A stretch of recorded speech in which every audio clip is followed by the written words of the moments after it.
తెలంగాణ ప్రేక్షకులందరికీ నమస్కారం. నేను సెబీ రిజిస్టర్ కాదు. నేనే స్టాక్‌ని కొనమని గాని, అమ్మమని గాని మీకు చెప్పట్లేదు. కేవలం మన తెలుగు ట్రేడర్స్ కోసం నేను చెప్పేది ఏంటంటే స్టాక్ మార్కెట్ నేర్చుకోవడం ఇంగ్లీష్ అసలు అవసరం లేదు. జ్ఞానానికి ఇంగ్లీష్ చదవడానికి, మాట్లాడడానికి సంబంధం లేదు. జ్ఞానం అనేది మన పూర్వీకుల నుండి వచ్చేది. మన వీడియోలో పోయే ముందు ఈ వీడియో నచ్చినట్లయితే లైక్ చేయండి, షేర్ చేయండి, సబ్స్క్రైబ్ చేయండి. మన ప్రేక్షకులకు ఒక చిన్న విన్నపం. స్టాక్ మార్కెట్ అనేది షార్ట్ టర్మ్‌లో నేర్చుకొని మనీ ఇన్వెస్ట్ చేసేది కాదు. అంతేకాకుండా నా ఏ వీడియోలో కూడా నా యొక్క క్యాపిటల్ అమౌంట్ ఇంతని గాని, నా క్వాంటిటీ ఇంతని గాని చూపించట్లేదు. అంతేకాకుండా పర్ ట్రేడ్ రిస్క్ ఇంతని గాని నేను చూపించట్లేదు. లైవ్‌లో ట్రేడ్ చూపించడం సెబీకి విరుద్ధం. కాబట్టి నేను పేపర్ ట్రేడే చేస్తున్నాను. మీరు ముఖ్యంగా నా యొక్క మెయిన్ లెవెల్స్‌ని మరియు జోన్ లెవెల్స్‌ని ప్రైస్ ఎలా టెస్ట్ చేస్తుందో మాత్రమే చూడండి. మరియు ఎంట్రీ పాయింట్‌ని, ఎస్ఎల్ పాయింట్‌ని, టార్గెట్ పాయింట్‌ని తెలుసుకోండి. స్టాక్ మార్కెట్‌లో సక్సెస్‌కి ఎప్పుడు గుర్తుంచుకోవాల్సిన 3 పాయింట్లు. రాండమ్ స్టాక్స్‌ని తీసుకోవడం, రాండమ్ లెవెల్స్‌ని మార్క్ చేయడం, రాండమ్ ట్రేడ్ చేయడం ఆపేయాలి. కనీసం ఒక నెల రోజుల పాటు ప్రతిరోజు సరైన రిస్క్ వారితో డైలీ ట్రేడింగ్ చేయాలి. మన మైండ్‌ని స్టేబుల్‌గా ఉంచుకోవాలి. అంటే ఇది ఒక మాటలో చెప్పేది కాదు. ఇది చాలా కష్టం. కానీ ప్రాక్టీస్‌తో చేయవచ్చు. ఇది నంబర్ ఆఫ్ సినారియోస్‌లో వస్తుంది. ఇది గైడెన్స్ లేకుండా సాధ్యం కాదు. అందుకే నేను ఆఫ్‌లైన్ ట్రైనింగ్ ఇస్తున్నాను. ఇది 6 నెలల నుంచి సంవత్సరం పడుతుంది. కానీ ఈ ఛానెల్ స్టార్ట్ చేశాక ప్రతి ఒక్కరు కాల్ చేయడం మొదలుపెట్టారు. ఏమని కాల్స్ ఇస్తావా? టిప్స్ ఇస్తావా? వీడియోస్ ఇస్తావా? నా యొక్క ముఖ్య ఉద్దేశ్యం అయితే అది కాదు. మీలో ఎవరికైనా ఇంట్రెస్ట్ ఉంటే నన్ను రీచ్ అవ్వాలి. నా నెంబర్ డిస్క్రిప్షన్‌లో ఉంటుంది. నేను ఇలానే రోజు వీడియోస్ పోస్ట్ చేస్తున్నాను. దాని ద్వారా కూడా మీరు నాలెడ్జ్ పొందవచ్చు. మీకేమైనా డౌట్స్ ఉంటే కామెంట్స్ రూపంలో అడగండి. ఓకే. ఈరోజు మనం లైవ్‌లోకి వెళ్ళిపోదాం. లైవ్‌లోకి వెళ్ళిపోదాం. మెయిన్‌గా మన ఎంట్రీ ఎలా ఉంటది? మన ఎంట్రీ ఎలా ఉంటది?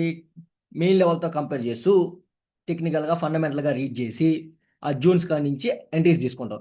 అందరం మెయిన్ లెవెల్ దగ్గర నుంచి ఎంట్రీస్ తీసుకుంటే, మనం మెయిన్ లైన్ దగ్గర ఎగ్జిట్ ప్లాన్ చేస్తాం. ఈ జోన్స్ కాడ నుంచే చేస్తాం. ఈరోజు మార్కెట్ నాకేం చెప్పింది? మార్కెట్ ఏం చెప్పిందంటే రేంజ్ బౌండ్ అని చెప్పింది. నేను ఆల్రెడీ మీకు చెప్పాను. ఎప్పుడైతే మార్కెట్ రేంజ్‌లో ఓపెన్ అయిద్దో రేంజ్ బౌండ్ మార్కెట్ అని డిఫైన్. ఎందుకంటే 10లో 3 సార్లు ట్రెండింగ్ కూడా అవ్వచ్చు. కానీ 10లో 7 సార్లు ఇది రేంజ్‌లో ఉండటానికి ట్రై చేస్తది. అలాగనే నేను ఎంట్రీ తీసుకున్నాను. ఓకే. ఇప్పుడొచ్చింది గదా! ఎలా ఎంట్రీ తీసుకోబోతున్నాను, ఏంది అనేది చూపిస్తాను. ఆల్రెడీ మన ఎంట్రీ అయిపోయింది. ఓకే. ఇప్పుడేం చేసింది? ఈ ఎంటైర్ జోన్‌ని ఫ్రీ స్పేస్‌ని టచ్ అయ్యి కింద ఎంటైర్ జోన్‌ని ఫిల్ చేయలేదు. ఫిల్ చేయలేదు కాబట్టి నేనేమనుకుంటున్నాను? ఈ జోన్ కిందకి రావాలి. దీన్ని మొత్తం టెస్ట్ చేయాలి. ఈఎస్ఎల్ ఇయన్నీ తింటూ కిందకి రావాలి అని ఎక్స్‌పెక్ట్ చేసి నేను ఎంట్రీ తీసుకున్నా. ఎందుకంటే రేంజ్ బౌండ్ మార్కెట్‌లో పైనుంచి సెల్ జరగద్ది. కింద నుంచి బై జరగద్ది. నువ్వు ఆలోపు 60 పాయింట్లొచ్చితే ఎగ్జిట్ అయిపో. ఓకే. అది నేనిప్పుడు ఇక్కడ ఎంట్రీ ఎప్పుడు తీసుకున్నాను అని చూపిస్తా. ఓకే. డే టైమ్ ఫ్రేమ్‌లో పోయి నేను ఆ క్యాండిల్ ఏదో కూడా చూపిస్తాను ఈరోజు మీకు. ఇదిగోండి. ఈ క్యాండిల్‌లో ఉన్న జోన్‌ని తీసుకున్నా. ఈ జోన్‌కి లోపల ఓపెన్ అయింది. ఈ జోన్ టాప్‌ని సేల్ చేశాను. లో లెవెల్‌ని ఇంకా టచ్ కాలేదు కాబట్టి సేల్ చేశాను. ఓకే. ఇది. సేల్ చేశాను. అయిపోయింది మనది. Selling entry. ఓకే. ఇది. మన ఎంట్రీ వచ్చి ఎప్పుడైతే ఈ 2 క్యాండిల్‌ని బ్రేక్ చేస్తుందో అప్పుడు మన ఎంట్రీ ఉండింది. ఇక్కడ. ఇక్కడి నుంచి 20 పాయింట్లు పెట్టాము. ప్రస్తుతానికి మనకి ఉంది. ఆల్రెడీ ఇందాక తీసుకున్నాను.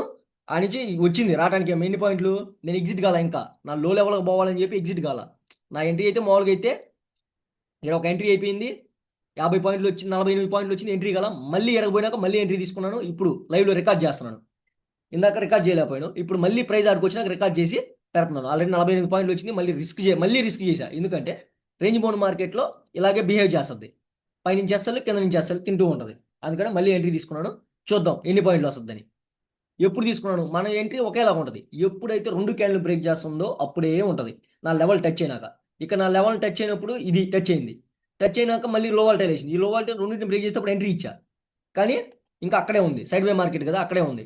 అది వచ్చిద్దా? రాదా? ఎస్ఎల్ పోద్దా? 10లో మనది కూడా 3 సార్లు ఎస్ఎల్ పోద్ది. పోనీ.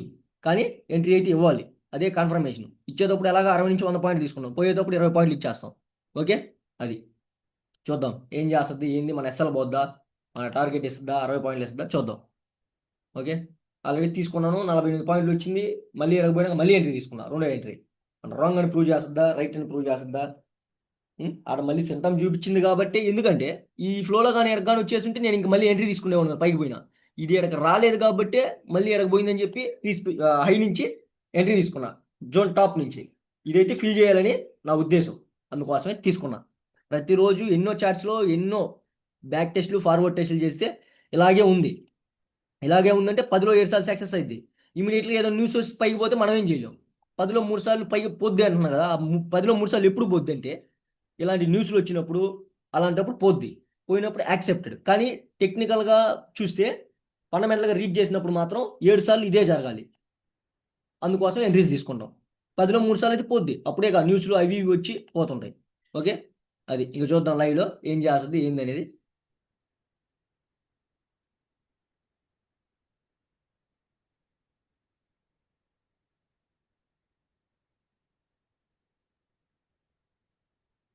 ఎంజాయ్.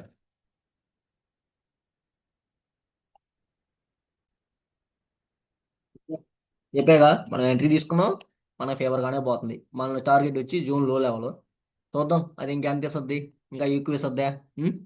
ఆల్రెడీ 48 పాయింట్లు వస్తేనే వదిలేసుకున్నా ఇందాక ఫస్ట్ ఎంట్రీ ఇచ్చినప్పుడు. మళ్ళీ దొరికింది నాకు. ఏంది సైడ్ వేలో పోయినప్పుడు మళ్ళీ కూడా ఎంట్రీ తీసుకోవచ్చు. ఎందుకంటే ఇది మొత్తం తినేసి ఉన్నా మళ్ళీ ఏడ ఎంట్రీ ఇచ్చేవాడు కదా, ఏడ ఎగ్జిట్ అయిపోయావు.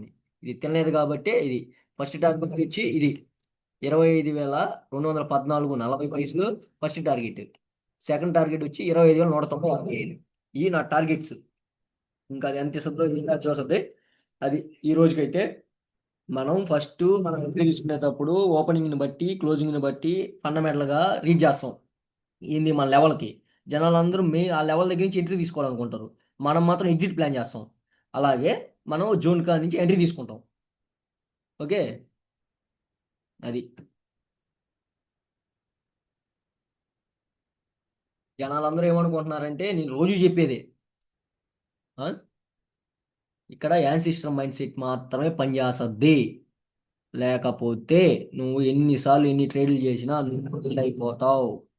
ఆడ అదే జరగద్ది.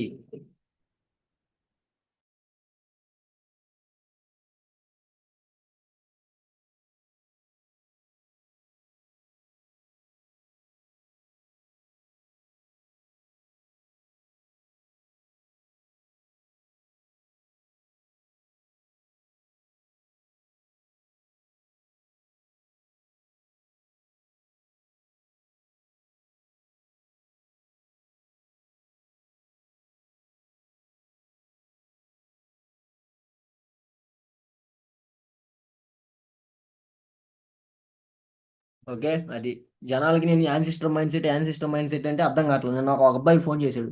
అసలు యాన్ సిస్టమ్ మైండ్ సెట్ అంటేనే తెలియదు అంట. తెలియదంటే తప్పేం లేదు, తెలుసుకోవాలి. ఏంటంటే యాన్ సిస్టమ్ మైండ్ సెట్ ఏంటంటే మన పూర్వీకులు మన తాత వాళ్ళు ఉంటారు కదా.